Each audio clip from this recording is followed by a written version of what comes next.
쉬었다가. 예, 2교시, 이제 요한복음 공부하도록 하겠습니다.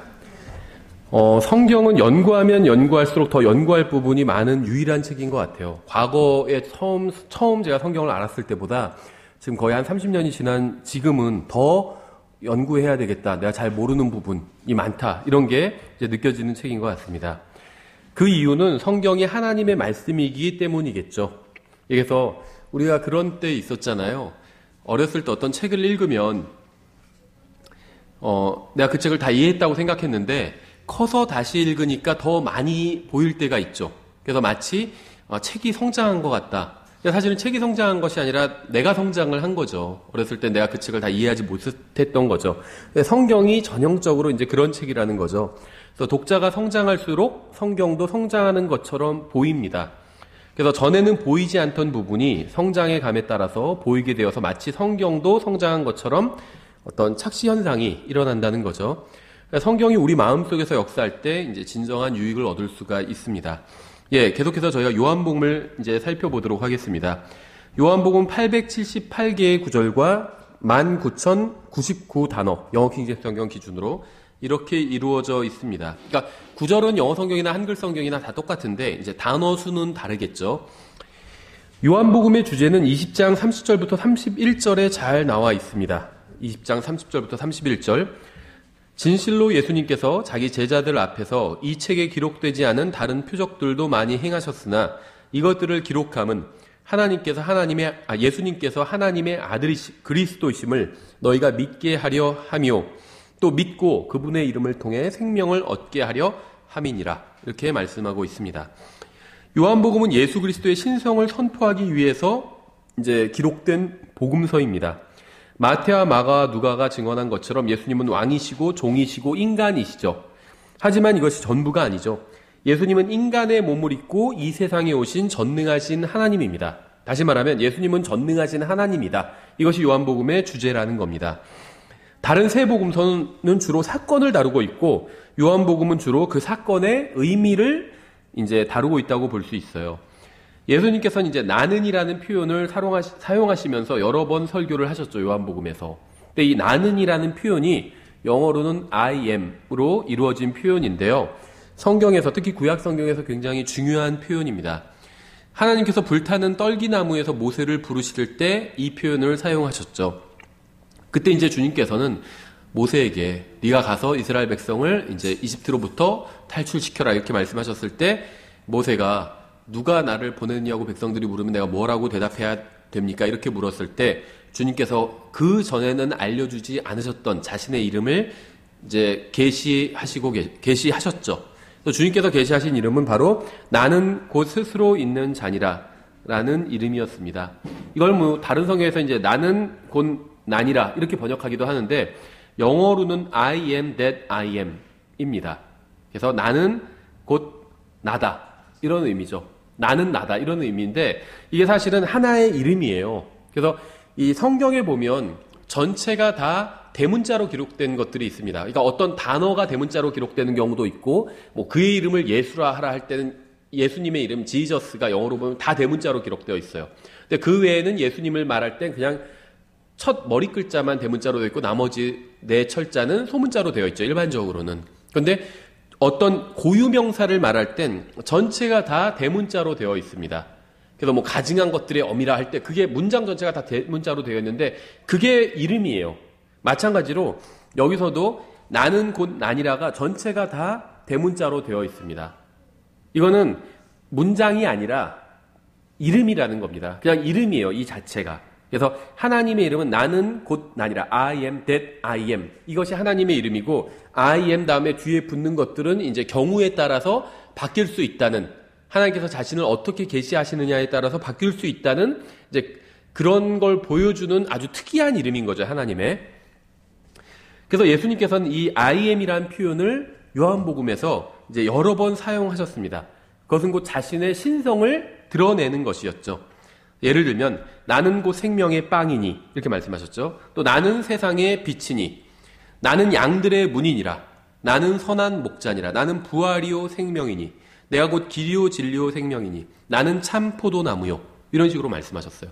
이것이 바로 출애굽기 3장 14절에서 말씀하신 그 I am이라는 표현을 써서 동일하게 자신을 드러내신 것입니다.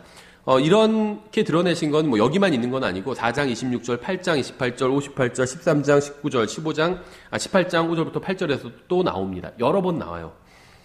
예수님께서 자신이 하나님이라고 주장하셨다는 사실에는 의심의 여지가 없습니다. 그러니까 열거한 구절들을 통해서 이런 사실을 우리가 확증할 수가 있죠.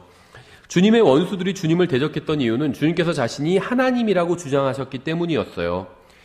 요한복음 8장 56절부터 59절에 보면 이렇게 되어 있죠. 너희 아버지 아브라함은, 여기서 아버지는 조상이라는 의미죠. 너희 아버지 아브라함은 나의 날 보기를 기뻐하다가 그날을 보고 즐거워하였느니라 하시니, 이에 유대인들이 그분께 이르되 내가 아직 50세도 안 되었는데 아브라함을 보았느냐 하매 예수님께서 그들에게 이르시되 진실로 진실로 내가 너희에게 이르노니 아브라함이 있기 전에 내가 있느니라 하시니라. 그때 그들이 돌을 들어 그분을 치려하거늘 예수님께서는 자신을 숨기시고 성전에서 나가시되 그들의 한가운데를 지나서 그렇게 지나가시니라. 58절에서 문법적으로 바른 표현이 되려면 내가 있느니라가 아니라 내가 있었느니라가 되어야 됩니다. 그러니까 아브라함이 있기 전에 내가 있었느니라. 이게 맞는 표현이죠. 문법적으로는 아브라함이 있었어요. 몇천 년 전에. 그런데 그 전에부터 내가 있었다. 이게 바른 표현이 되잖아요. 그렇죠? 그래서 아브라함이 있기 전에 내가 있었느니라. I am이 아니라 I was라고 되어야 됩니다. 그런데 여기서는요. I was로 된 것이 아니라 I am으로 되어 있어요. 이건 문법적으로는 비문입니다. 그러니까 이제 비문법적인 문장이라는 거죠. 아브라함이 있기 전에 내가 있었느니라가 맞는 문장이에요. 문법적으로는. 그런데 아브라함이 있기 전에 내가 있느니라. 이거는 문법적으로 잘못된 문장입니다. 근데 예수님께서 의도적으로 그렇게 말씀하셨다는 거예요. 왜냐하면 이 I am이라는 표현을 쓰시기 위해서 그렇게 표현하신 거예요. 문법을 무시하시고 그렇게 표현하신 겁니다. 그렇죠. 예, 그래서 유대인들은 예수님께서 신성 모독의 죄를 범했다고 생각했기 때문에, 그러니까 자신을 하나님의 아들이라고 부름으로 자신을 하나님과 동등하게 여겼더라. 이렇게 되어 있잖아요, 성경에. 그래서 예수님이 자기가 하나님의 아들이다. 아니면 아브라함이 있기 전부터 내가 I am으로 있었다. 이렇게 표현하신 것들을 보고 유대인들은 그것이 무슨 의미인지를 바로 알아차렸습니다. 바로 예수님이 자기가 창조주 하나님이라고 주장하시는구나. 이렇게 알아차렸어요. 그래서 유대인들은 예수님이 하나님이라고 믿지 않았죠. 그래서 신성 모독의 죄를 예수님이 짓고 있다고 생각했기 때문에 이제 율법에 따라 돌을 들어 그분을 치려고 했습니다. 그러니까 십자가에 못 박아 죽이는 것은 율법의 방법이 아니에요. 누군가 하나님의 율법을 어기면, 다시 말하면 하나님이 아닌 다른 신들을 섬기자고 사람들을 이끌거나 자기가 신이라고 주장하거나 신성 모독적인 죄를 짓는 거죠. 이런 경우에는 돌로 쳐 죽이라고 말씀하고 있어요. 유대인들은 예수님을 보고 돌로 쳐서 죽이려고 했다는 거죠. 십자가에 못 박아 죽이는 것은 성경에 나와 있는 율법에 나와 있는 방법은 아니었다는 거죠. 예수님께서는 자신이 전능하신 하나님이라고 선언하셨습니다. 그러니까 불타는 떨기나무에서 모세에게 말씀하신 분이 바로 자신이라고 주장하신 것이죠. 예수님은 전능하신 하나님이시거나 아니면 거짓말쟁이거나 신성 모독자이거나 중에 하나겠죠. 당연히 저는 예수님이 하나님이라고 믿습니다. 요한복음은 주님의 기적으로 개요가 나뉩니다. 요한복음에 이제 기적이 여러 개가 등장하는데요. 이제 핵심적인 기적은 7개가 등장을 합니다. 나머지 하나 더 등장하는데 8번째 기적은 이제 약간 본 내용에서 벗어난 후기격으로 등장하는 기적이에요. 그래서 이 7개의 기적을 가지고 요한복음의 개요를 자연스럽게 나눌 수가 있습니다. 그래서 이러한 기적들이 연속적으로 열거됨으로 인해서 모두 주님의 신성을 다 이제 입증하고 있습니다. 하나의 기적이 주님의 신성을 입증하는 것이 아니라 7개가 순서대로 기록됨으로 인해서 전체가 합해서 주님의 신성을 입증하고 있다는 거예요. 7개의 기적 중에 이제 7개의 기적이 3가지로 나누는데 앞에 3기적, 중간에 1기적, 그다음에 뒤에 3기적 이렇게 구분을 해서 나눌 수가 있는데요. 앞에 3기적은 죄인에게 구원이 어떻게 임하는지를 보여주는 기적입니다. 첫 번째 기적은 예수님께서 물을 포도즙으로 만드신 기적이었죠. 이것은 이제 구원은 하나님의 말씀을 통해 온다는 사실을 보여줘요. 두 번째 기적은 주님이 이제 귀인의 아들을 고쳐주신 기적이었죠. 이것은 구원은 믿음을 통해 온다는 사실을 보여줍니다. 하나님의 말씀을 그 아버지가 믿었을 때 아들이 고침을 받았죠. 세 번째 기적은 주님이 병약한 자를 고치시는 기적인데요. 이것은 구원은 전적으로 하나님의 은혜를 통해 온다는 사실을 보여줍니다. 그러니까 베데스다 못에 들어가야 고침을 받을 수 있는데 이제 그걸 막 들어가려고 기다리는데 다른 사람이 먼저 들어가고 이런 장면이에요. 이 세 번째 기적은. 근데 예수님께서 그냥 말씀만으로 고쳐주시잖아요. 그래서 구원은 하나님의 은혜를 통해서 온다는 사실을 보여주는 기적입니다. 네 번째 기적은 앞에 세 기적과 뒤에 세 기적을 이어주는 반환점이 되는 기적인데요. 이제 그 5,000명을 먹이신 기적입니다. 6장에 나오죠. 그래서 이것은 예수님께서 잃어버린 사람들을 구원하실 때 인간을 도구로 사용하신다는 사실을 보여줍니다. 아무것도 없는 데서도 음식을 만들어내실 수 있었지만 그렇게 하지 않으시고 아이가 주님께 바친 그 도시락을 가지고 기적을 이루신 거잖아요. 그렇죠? 그래서 주님께서 인간을 통해서 빵을 전달하게 하시면서 무리를 먹이신 것은 하나님께서 복음 선포의 어리석음을 통해서 생명의 빵을 먹이시고 또 영적 굶주림을 채워주시는 것을 상징적으로 보여줍니다. 제자들이 계속 막 나눠주게 되죠. 그러니까 음식이 계속 늘어나요. 그렇죠? 처음에 작은 빵 몇 개와 물고기 몇 개였는데 그걸 제자들이 계속 나눠주니까 계속해서 늘어나죠. 그래서 우리가 복음을 전하는 걸 상징적으로 보여준다는 거예요. 그렇죠? 예, 이제 뒤에 세 가지 기적이 남아있는데요. 이것은 사람이 구원받은 결과를 보여줍니다. 구원받은 그 다음에 대한 그 구원받은 이유를 보여준다는 거예요. 다섯 번째 기적은 주님은 폭풍을 잠잠하게 하시는 기적을 일으키셨죠. 이것은 구원이 평안을 가져옴을 보여줍니다. 여섯 번째 기적은 주님께서 눈먼 자를 고치시는 기적이었죠. 이것은 구원이 빛을 가져옴을 보여줍니다. 일곱 번째 기적은 주님께서 나사로를 살려주신 기적이었죠. 이것은 구원은 생명을 가져오고 죽음 이후에도 생명이 있음을 보여줍니다. 그래서 구원 이후의 삶을 이제 보여주는 기적들이라고 볼 수가 있습니다. 요한복음 21장에는 8번째 기적이 기록되어 있는데요. 이 기적은 물고기를 그물 가득 잡게 한 기적으로 그리스도를 세상에 어떤 제시하려는 앞에 7가지 기적과는 좀 목적이 다르죠. 그냥 제자들에게 자신을 아주 개인적으로 보여주신 그러한 기적이라고 볼 수가 있습니다. 그래서 앞에 7가지 기적과는 좀 성격이 다른 기적이었죠. 오직 요한복음에만 나오는 표현이 있는데요. 예수님을 말씀이라고 부르는 표현. 이건 요한복음에만 나와요. 그 앞에 세 복음에선 나오지 않습니다. 또 예수님을 독생자라고 부르는 표현이 있죠. only begotten son. 이것도 요한복음에만 나옵니다. 다른 복음에서는 그냥 하나님의 아들 이 정도로만 부르지 독생자라고 부르고 있지는 않죠. 또 어린 양이라고 부르는 것도 이것도 요한복음에만 나옵니다. 다른 세 복음엔 나오지 않아요. 물론 계시록에도 나오지만 복음서에서는 요한복음에만 나온다는 거예요. 또 요한복음에서만 예수님을 창조자로 제시하고 있습니다. 다른 복음서는 예수님을 창조자라고 제시하고 있지는 않죠. 왕이나 종이나 인간으로 제시하고 있죠. 요한복음은 창조자 하나님으로 제시하고 있어요. 또 50군데 이상에서 이제 아버지께 보내심을 받았다는 표현이 나오고요. 또 25번에 걸쳐서 진실로 이런 표현이 나옵니다. 그렇죠? 그래서 요한복음에는 사람들이 주님을 개인적으로 만나는 장면이 또 많이 등장해요. 또 오직 요한복음에서만 겟세마네 동산에서 군인들이 쓰러지는 장면이 나옵니다. 하나님을 잡으러 왔는데 하나님께서 말씀을 하시니까 군인들이 다 쓰러져 버리는 거죠. 요한복음에만 나와요.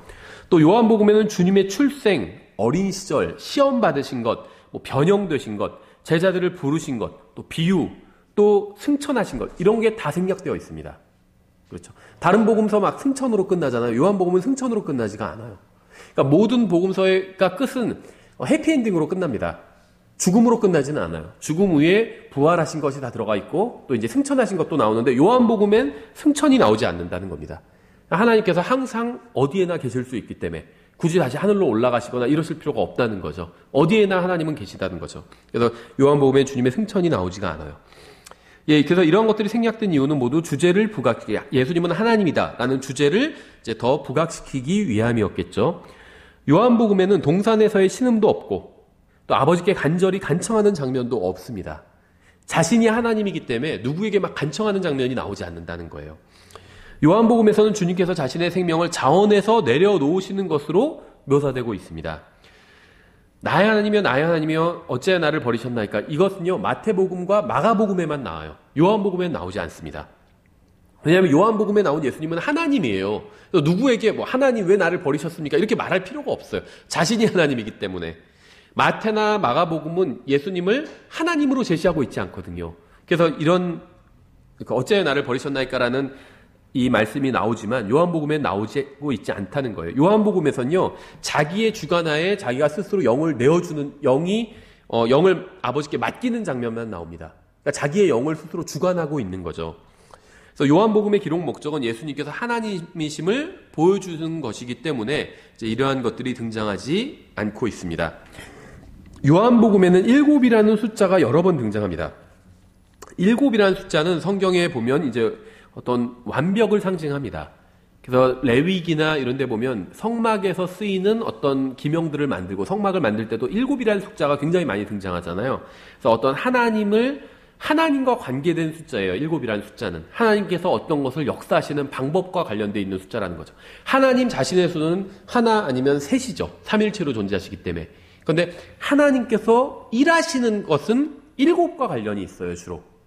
그런데 요한복음엔 이 7이라는 숫자가 자주 등장하고 이것도 완벽을 상징하는 예수님의 신성을 이제 보여주는 하나의 증거라는 거죠. 다른 세 복음서에서는 아버지께서 하늘에서 말씀하시면서 이는 내 사랑하는 아들이라고 하시는 장면이 나오는데 요한복음엔 이것이 나오지 않습니다.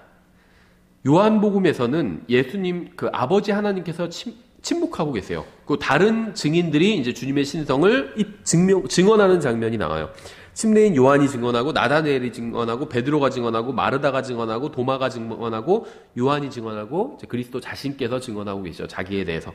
그래서 총 7번의 증언이 나옵니다.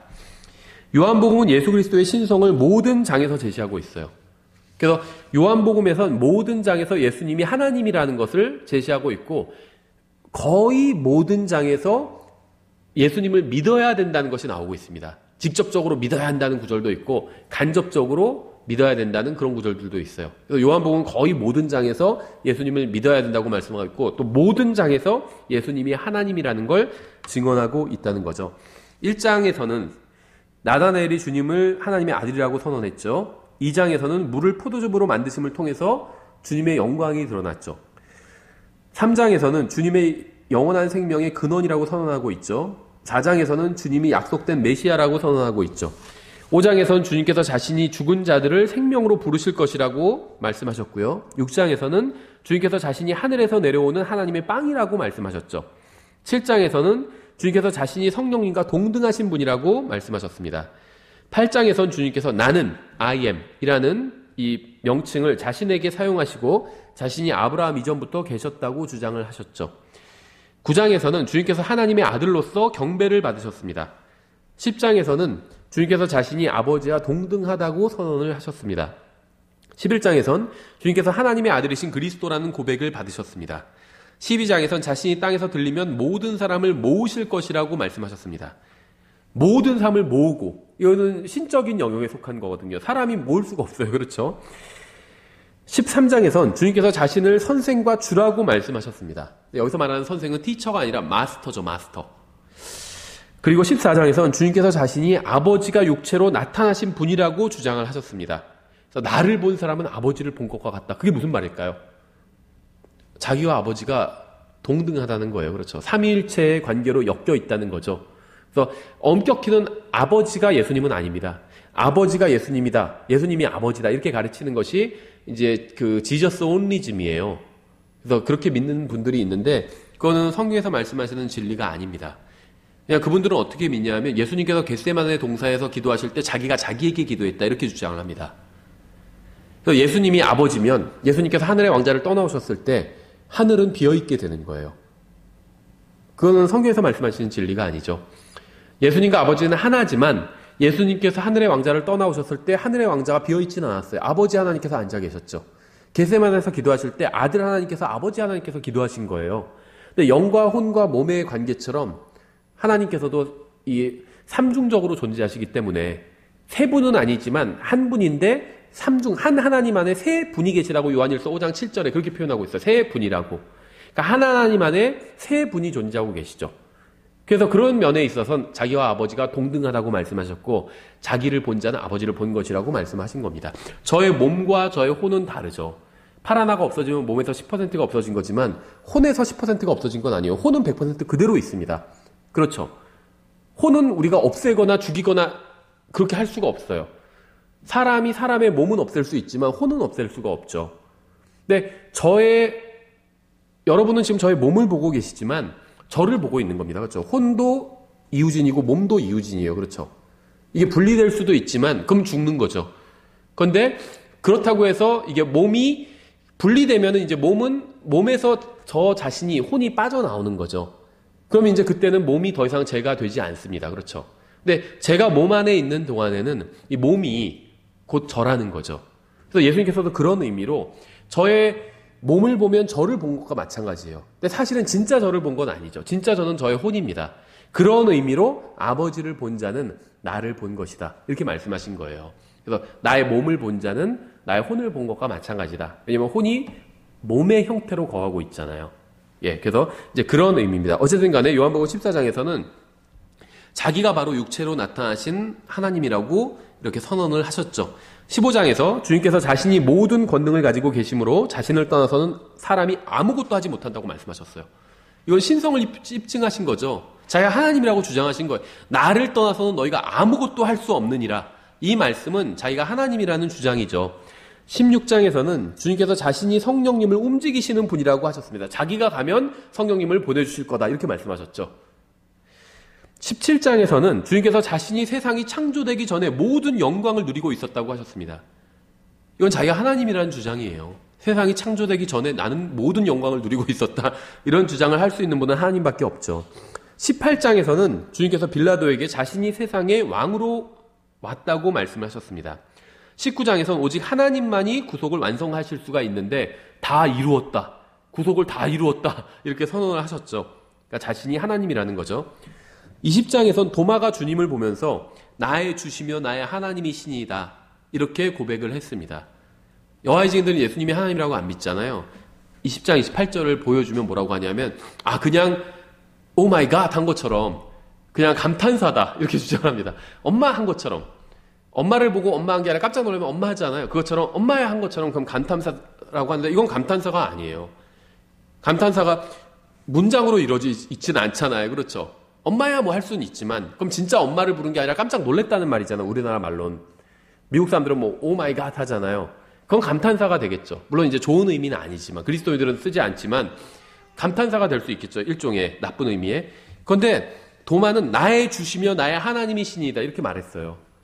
문장이죠. 이건 감탄사가 아닙니다. 그래서 도마가 신앙 고백을 한 것이고 예수님은 무슨 말을 하냐 내가 무슨 너의 하나님이냐 이렇게 책망하지 않으셨다는 거죠. 그대로 받아들였습니다. 그 고백을. 그래서 자기가 하나님이라고 주장하신 거죠. 예수님께서. 마지막으로 21장에선 오직 주님께서만 명령하실 수 있는데 베드로에게 막 명령을 하시는 장면이 나오죠. 21장에서. 그래서 어떻게 보면 이제 21장이 굉장히 후기 같은 장인데 이게 그리스도인의 어떤 교회 생활에 있어서도 굉장히 중요한 지침을 준다고 개인적으로 저는 생각을 합니다. 우린 다른 사람에 대해서 궁금해 하잖아요. 저 사람은 어떻게 될까? 구원 받았을까? 아니면 뭐 어떻게 됐을까? 뭐 이렇게 궁금해 하잖아요. 그렇죠? 그래서 베드로가 요한에 대해서 묻죠. 이 사람은 어떻게 됩니까? 그러니까 예수님께서 뭐라고 말씀하셨죠? 그것이 너와 무슨 상관이냐? 너는 나를 따르라. 이렇게 말씀하셨죠. 성경에서 계속 우리가 믿음에 있는지 스스로 점검하라고 말씀하고 있어요. 다른 사람은 몰라요. 진짜 믿음에 있는지 가짜로 믿었는지 그것이 무슨 상관이냐는 거예요. 나 자신이 주님을 따르면 된다는 거죠. 그래서 요한복음에서는 21개의 장으로 이루어져 있는데 요한복음은 21개의 장에서 다 예수님이 하나님이라는 걸 증언하고 있다는 겁니다. 요한복음은 오직 주 예수 그리스도를 통해서만 생명이 어떻게 되는지를 보여주고 있습니다. 1장 4절에서 주님 안에 생명이 있다고 말씀하고 있죠. 3장 16절에서 오직 주님을 통해서만 생명을 받을 수 있다 이렇게 말씀하고 있죠. 4장 14절에선 주님을 통해서만 생명을 소유할 수 있다고 말씀하고 있어요. 그러니까 3장 16절과 차이점은 생명을 얻는 것이고 이제 이것은 소유하게 되는 겁니다. 또 6장 35절에선 주님을 통해서만 생명을 유지할 수 있다고 말씀하고 있습니다. 또 7장 38절에선 주님을 통해서만 생명이 섬김을 받을 수 있다고 말씀하고 있어요. 10장 10절에선 주님을 통해서만 생명이 풍성해질 수 있다고 말씀하고 있습니다. 11장 24절에선 주님을 통해서만 생명이 부활할 수 있다고 말씀하고 있어요. 그러니까 생명에 관한 A부터 G까지 모든 것이 다 예수님을 통해서만 이루어진다고 요한복음 말씀하고 있죠. 그러니까 요한복음 예수님을 창조주 하나님이라고 말씀하고 있는 거예요. 또 요한복음에는 7가지 놀라운 선물이 나옵니다. 그러니까 선물이라는 표현도 나오고 선물이라는 표현은 안 나오지만 내가 준다 이런 표현이 나오기 때문에 이제 선물이라고 표현하고 있는 건데요. 4장에서는 우물가의 여인에게 생명수를 주시겠다고 말씀하고 있죠. 10장 11절에서는 양들에게 선한 목자로서 자신의 생명을 내어주시겠다고 말씀하고 있어요. 13장 15절에서는 자신을 따르는 자들에게 본보기를 또 보여주시겠다 이렇게 말씀하고 있어요. 14장 16절에서는 믿는 모든 자들에게 성령님을 주시겠다고 말씀하고 있고요. 14장 27절에서 자신을 아는 자들에게 평안을 주신다고 말씀하고 있고요. 17장 8절에서 제자들에게 하나님의 말씀을 주신다고 말씀하고 있고 17장 14절에서 최상의 선물인 주님 자신을 주시겠다 이렇게 말씀하고 있습니다. 요한복음은 인간이 할 수 없는 것을 또 말씀하고 있어요. 3장에서는 본성에 속한 사람은 하나님의 왕국에 들어갈 수 없다고 말씀하고 있죠. 그러니까 거듭나지 않은 사람은 하나님의 왕국에 들어갈 수 없다 이렇게 말씀하고 있고 7장에서는 잃어버린 자는 그리스도께서 가시는 곳에 갈 수 없다고 말씀하고 있죠. 이 로스트라는 표현은 그냥 구원받지 않은 사람의 또 다른 표현 방식입니다. 그렇죠? 8장에서는 구원받지 못한 사람은 주님의 말씀을 들을 수 없다고 말씀하고 있어요. 10장에서는 성경 기록은 깨뜨리지 못한다. cannot be broken 이렇게 말씀하고 있죠. 깨뜨릴 수가 없다. 그러니까 반드시 성경 말씀은 다 성취된다는 말씀이죠. 14장에서는 세상은 성령님을 받아들일 수 없다. 알 수도 없다. 이렇게 말씀하고 있죠. 15장에서는 믿는 사람도 스스로 열매를 맺을 수 없다고 말씀하고 있습니다. 그렇죠. 우리는 스스로 열매를 내거나 스스로 빛을 발할 수가 없어요. 예수님의 빛을 다른 사람들에게 발하는 것이고 예수님께 붙어 있어야 열매를 맺을 수 있죠. 물론 구원받은 사람은 예수님의 몸에 속해 있습니다. 하지만 이제 우리가 실행이 예수님께 나 자신을 내어드려서 예수님께서 내 안에서 일하셔야지만 열매를 맺을 수 있다는 의미겠죠. 16장에서는 주님께서 우리가 감당하지 못할 것을 우리에게 지우지 않으신다고 말씀하고 있습니다. 요한복음 17장에는 내가 무엇을 하였나이다 라는 표현이 이제 계속해서 반복해서 나오고 있습니다. 17장 4절에서 내가 아버지를 땅에서 영화롭게 하였사오니 이렇게 말씀하고 있고 또 4절에서 내게 하라고 주신 일을 끝마쳤나이다 라고 말씀하고 있고 8절에서 나는 아버지께서 내게 주신 말씀들을 그들에게 주었사오며 라고 말씀하고 있고 12절에서 아버지께서 내게 주신 자들을 내가 지켰고 라고 말씀하고 있고 14절에서 내가 아버지의 말씀을 그들에게 주매 라고 말씀하고 있고 18절에서 나도 그들을 세상에 보내었고 라고 말씀하고 22절에서 영광을 내가 그들에게 주었사오니 또 25절에서 나는 아버지를 알았사옵고 26절에서 내가 아버지의 이름을 그들에게 밝히 드러내었고 그래서 주로 이제 요한복음 17장은 예수님께서 아버지께 하는 기도문이잖아요. 그래서 주로 자신이 무엇을 하셨는지를 이제 아버지께 일종의 보고하는 형식으로 열거하고 있는 거라고 볼 수가 있죠. 우리가 흔히 주기도문이라고 부르는 것은 사실 하늘에 계신 우리 아버지 이렇게 시작하는 그 주기도문은 사실 주님의 기도문이 아닙니다. 주기도문이란 말은 주님의 기도라는 말이죠. 근데 그건 사실 주님의 기도문이 아니라 제자들의 기도문이에요. 왜냐하면 제자들이 어떻게 기도해야 됩니까? 기도하는 법을 가르쳐 주십시오 했을 때 주님께서 알려주신 내용이었죠. 그것이 이런 식으로 기도해라 하면서 알려주신 거였죠. 물론 교리적으로는 대환란 때 해당되는 그런 기도문이죠. 진정한 주님의 기도문은 요한복음 17장에 있습니다. 이것이 주님께서 하신 기도문이죠. 근데 성경에 나온 기도문 중에 가장 긴 기도문이기도 합니다. 사람들은 예수님께서 오신 목적이 우리를 기쁘게 하려고 오셨다고 생각하지만 나에게 뭘 주시기 위해서 오셨다고 생각해요. 그리고 또 심지어 하나님의 존재 목적도 나에게 뭘 주시기 위해서라고 생각합니다. 그래서 기도할 때 그런 것만 구하죠. 나에게 뭘 달라, 뭐 달라, 뭐 달라 이런 것만 구하고 있어요. 그런데 주님은 아버지를 기쁘시게 하기 위해서 오셨습니다. 주님께서 이 세상에 오신 목적은 아버지께서 아들 안에서 영광을 받으시게 하기 위함이었습니다. 그래서 여러분은 무엇인가 받기 위해서 주님을 섬기시나요? 아니면 주님의 영광을 위해서 주님을 섬기시나요? 주님께서 보여주신 본처럼 우리가 하나님을 섬기고 다른 사람들을 섬기는 목적과 동기는 언제나 주님께 영광을 돌리기 위한 것이어야 합니다. 요한복음과 다른 세 복음서들의 공통으로 나오는 사건이 7가지가 있는데요. 딱 7가지밖에 없어요. 그러니까 요한복음은 다른 세 복음서와 겹치는 부분이 거의 없다는 거죠. 첫 번째, 침례인 요한이 복음 선포한 장면. 이거는 모든 복음서에 다 나오죠. 또 무리를 걸으신 것, 또 5,000명을 먹이신 것, 그다음에 베다니에서 기름을 부은 이야기 예수님께, 그다음에 이제 마지막 최후의 만찬, 그다음에 십자가에 못 박히신 것. 이제 묘사는 다릅니다. 요한복음과 다른 복음서가. 근데 요한복음에도 나오고 다른 세 복음에도 나온다는 얘기죠. 또 예수님께서 부활하신 것, 이것도 묘사는 다른데 자세한 묘사는 다르지만 다른 복음서와 요한복음에 다 나오는 내용이죠. 오늘날 성경의 영감을 믿지 않는 사람들이 굉장히 많이 있습니다. 성경이 하나님의 말씀이다, 이렇게 믿지 않는 사람이 많다는 거죠. 많은 사람들이 성경에 오류가 있다고 생각을 해요. 오류 없는 책이다, 이렇게 믿지 않는다는 거죠. 성경의 보존은 고사하고 영감도 믿지 않는 겁니다. 많은 사람들이 성경의 장과 절의 분리가 주님의 섭리와는 무관하다고 생각합니다. 이러한 것으로 해서 많은 사람들이 하나님께서 성경에 넣어주신 빛과 진리의 보물을 보지 못하고 있습니다. 이 장과 절에 관해서는요, 어떤 교리를 이 장과 절만을 가지고 세울 수는 없습니다. 하지만 하나님께서 분명히 말씀하시는 것과 만약에 일치한다면 이 장과 절을 통해서 우리가 알 수 있는 것들을 통해서 어떤 진리의 어떤 증거로 또 하나로 삼을 수는 있다는 거죠. 무슨 말이냐면, 예를 들면 성경에서 666이라는 것은 특별한 의미를 가지고 있는 수입니다. 그렇죠. 짐승의 수예요. 한 사람의 수고. 그리고 굉장히 부정적인 수입니다. 666이라는 것은. 요한복음 예를 들면 6장 66절엔 이렇게 되어 있어요. 그때부터 그분의 제자들 중에 많은 사람이 돌아가고 다시는 그분과 함께 다니지 아니하더라. 부정적인 말씀이죠.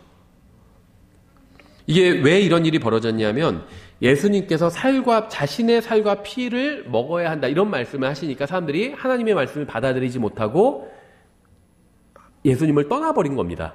그렇죠. 그게 하필 6장 66절에 기록되어 있다는 거죠. 그런데 이제 주의할 것이, 제가 말씀드린 것처럼 6장 66절에 있으니까 6과 관련된 구절들은 다 부정적이다, 이런 얘기는 아니라는 겁니다. 그러니까 먼저 아니면 반대로 4장 4절을 보니까 무슨 구절이 있더라, 그래서 4장 4는 다 이런 분위기다, 이렇게 판단할 수도 없다는 거예요. 다만 성경에서 일반적인 말씀이, 그러니까 평이한 구절에 기록된 말씀이 어떤 진리를 말씀하고 있다면, 나머지 장절과 어떤 특정한 장과 절에서 말씀하시는 것들이 그 진리에 부합한다면 하나의 보충적인 증거로 쓸 수는 있다는 거죠. 왜냐하면 장과 절이 나뉜 것도 하나님의 섭리가 개입된 것이기 때문에, 그게 장과 절 체계가 하나님의 영감을 받았다는 건 아니에요. 다만 하나님의 섭리가 개입되어 있다는 거죠. 여기서 영적으로 주님의 피를 마시고 살을 먹는 문제를 63절에서 말씀하셨는데, 이것을 이해하지 못하는 사람들이 주님을 떠난 것을 증언하는 구절이 6장 66절에 이라는 것은 나름대로 의미가 있다는 거죠. 그러니까 사람들이 진리를 이해하지 못하고 주님을 떠난 후에 주님께서 이제 그 제자들에게 그들도 주님을 떠날 것인지 물으시자 베드로가 이렇게 이야기를 했죠. 68절인데요. 이 구절은 요한복음의 주제를 아주 잘 보여주는 구절입니다. 그때 시몬 베드로가 그분께 대답하되, 주여, 영원한 생명의 말씀들이 주께 있사온데 우리가 누구에게로 가리이까? 이렇게 말씀하고 있죠. 구원받기 위해서 예수 그리스도께 나오기 위해서는 이 세상이 자신에게 아무것도 해줄 수 없다는 사실을 인정해야 됩니다. 이 세상에선 소망이 없다, 이렇게 인정하는 사람이 이제 예수님께 나올 수 있다는 거죠. 그러니까 자신의 죄를 용서받기 위해서 예수님께 나오는 사람은 예수님 외에는 아무도 자신의 죄를 용서해 줄 수 있는 존재가 없다는 사실을 믿어야 되죠. 그러니까 하나님의 은혜로 인해서 새로운 창조물이 된 사람은 영원한 생명의 기쁨과 비교할 수 있는 것은 없다는 사실을 알고 있어요. 예수님을 믿음으로 인해서 얻게 되는 그 유익과 견줄 만한 것은 이 세상에 없다, 이렇게 믿고 있다는 거죠. 따라서 이 세상이 우리를 죄에 동참하라고 부를 때 우리는 영원한 생명의 말씀들이 주께 있사온데 우리가 누구에게로 가리까라고 반응을 해야 된다는 겁니다. 이 세상이 우리를 유혹할 때 베드로가 한 이 고백을 우리도 동일하게 해야 된다는 거예요. 영원한 생명의 말씀들이 주께 있사온데 우리가 누구에게로 가리까? 우리가 예수 그리스도 안에서 찾을 수 있는 것과 비교할 수 있는 것은 이 세상, 우주 안에 존재하지 않습니다. 그러니까 예수님 안에서 얻을 수 있는 것과 감히 비교조차 할 수 있는 것은 우주 안에 없다는 거예요. 우리는 신앙생활을 하다가 낙심할 수도 있어요. 그렇죠. 하지만 예수님을 떠나서 갈 곳은 없습니다. 예수님을 믿고 신앙생활을 잘 하다가 낙심하는 경우들이 있잖아요. 그렇다고 해서 예수님을 떠나면 안 된다는 거예요. 왜냐하면 갈 곳이 없다는 겁니다. 어디서도 그 낙심한 마음을 다시 일으켜 세울 만한 것은 없다는 거예요. 예수님을 떠나서는. 지칠 때도 있죠. 하지만 예수님을 떠나 갈 곳은 없습니다. 넘어지거나 방황하거나 당황하거나 두려운 마음이 들 때도 있지만 예수님을 떠나서 우리가 갈 곳은 없습니다. 예수님께 영원한 생명의 말씀이 있기 때문에 오직 예수님 안에만 만족이 있어요. 예수님을 제외한 그 누구도 만족을 줄 수 없고 공허한 우리의 마음과 인생을 채워줄 수도 없습니다. 딴 데 해답이 없다는 거예요. 죄를 용서받고 참된 생명을 누리기 위해서는 반드시 예수 그리스도께로 가야 됩니다. 주님을 떠나 어디를 가도 참된 용서와 생명과 평안은 누릴 수가 없기 때문에. 그래서 베드로는 그걸 알고 있었죠. 그래서 영원한 생명의 말씀들이 주께 있사온데 참된 인생의 만족이 주님께 있습니다. 우리가 누구에게로 가리까? 갈 데가 없습니다. 이렇게 고백한 거죠. 이게 우리의 고백이 되어야 돼요. 예, 오늘 여기까지 보겠습니다.